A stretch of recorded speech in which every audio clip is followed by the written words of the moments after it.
We are back with Matt Grosclose, fire and life safety educator with the Greensboro Fire Department, answering your fire safety questions. Someone is asking, hey, can you put the phone number up again from Greensboro Fire so that I can ask to get someone to help me with my alarm? So let's put that phone number at the bottom of the screen so that you can take that down and you can either take a screenshot of it, that kind of thing.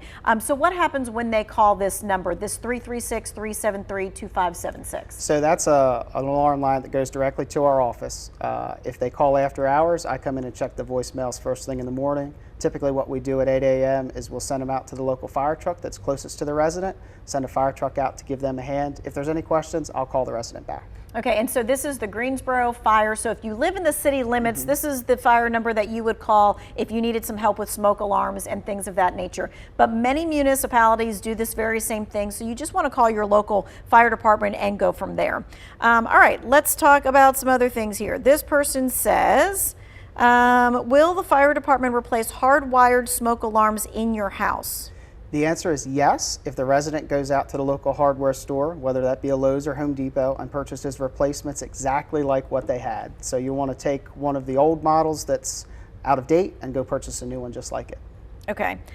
This person says, I have hardwired detectors. They're plugged in with a battery backup. Do I need to change the batteries? Absolutely. In the event of a power outage, those batteries are going to make sure that the alarm's alert.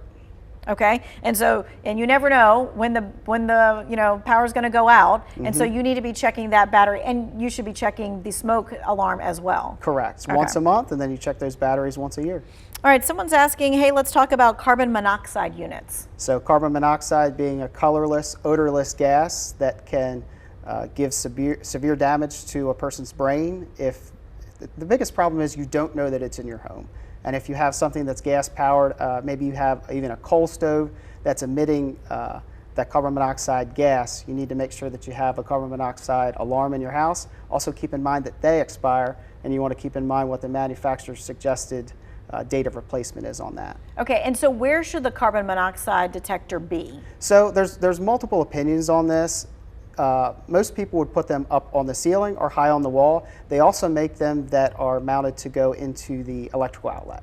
Okay, yeah, that's where mine is, but that means that it's usually like close to the floor. Yeah. Okay. So you're also going to keep in mind, if it's down on the floor, then you know you're definitely getting higher readings. Oh, okay, gotcha. And it's not, some people would say, well, I don't have a stove that uses natural gas. I just have a hot water heater. So it's not that really of a problem. Well, if the hot water heater uses natural gas, you definitely want that CO alarm. All right, this person says, what if you rent an apartment and don't have a fire extinguisher? It's outside the unit. Then that is okay. That's something that's required in having a multifamily residential unit, such as an apartment complex. For instance, mine is right outside the door that the apartment complex provides. All right, and that is to code so that multiple people can come out and get that fire extinguisher. But still advise them to have their own within the unit. Okay. This person says, I've got a couple fire extinguishers, but they've expired, so how do I dispose of them? So you can go to a local hazardous waste materials disposal place and get rid of those. Also, we have companies locally that like to do fire extinguisher classes to teach their employees. If it's expired, it can still be used for that class for practice. Okay, and so should they just contact? If they have a local manufacturing facility or something else like that, yeah. All right.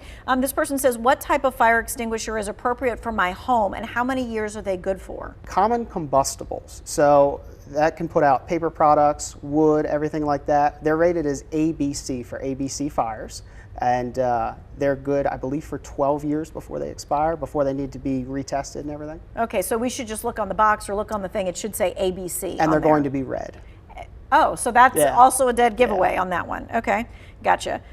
This person says, I have a fire extinguisher mounted on the wall, but I have to go get it filled. I bought another one at like a home improvement store. How can I get retaught how to use it? Retaught how to use it. So if they're talking about getting it refilled, they're going to want to contact a local fire protection company to come and do that. But if I'm being honest, it's probably cheaper to just buy and use a new one. I see, okay. How often should a family practice their fire drills with their children? That's a great question, and I would say monthly on that as well. We always encourage people to have a meeting place outside of the house. When we do our education course for 5th grade that we do here in the city of Greensboro, we always teach everyone to have a place outside of the house where the firefighters can see you, that's far enough away, it's safe, it's an immovable object. When I was growing up, we always picked the big maple tree in the front yard. Gotcha. How do you do that without making the kids scared? Well, you teach them that it's natural. You make them know that it's something that they need to do. Bring their pets with them.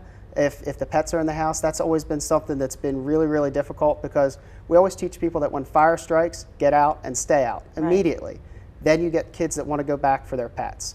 If your pet is right with you, bring your pet with you. But we want everybody to get out immediately and as quickly as they can.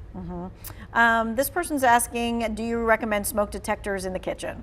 Not really, because if you're keeping them within 15 feet of the stove, chances are you're going to be getting that residual smoke from cooking. You're going to set it off. It's just going to become a nuisance. So you should keep it out in the hallway, maybe the dining room. Okay, and so it is turn your clocks forward this weekend. So we don't really have to say change your batteries, but we do want to say smoke detectors save lives. Smoke alarms save lives. And we need to test them once a month. So you might as well just test it. If you're not going to change the battery, you might as well just test it. Absolutely. All right. Thank you so much for your time and expertise. Hey, if you missed any of this, maybe you have family discussions about stuff like this, and one person thinks they're right and the other person thinks they're right too. You can go back and watch this interview. It's going to be in the Two Wants to Know section of our website.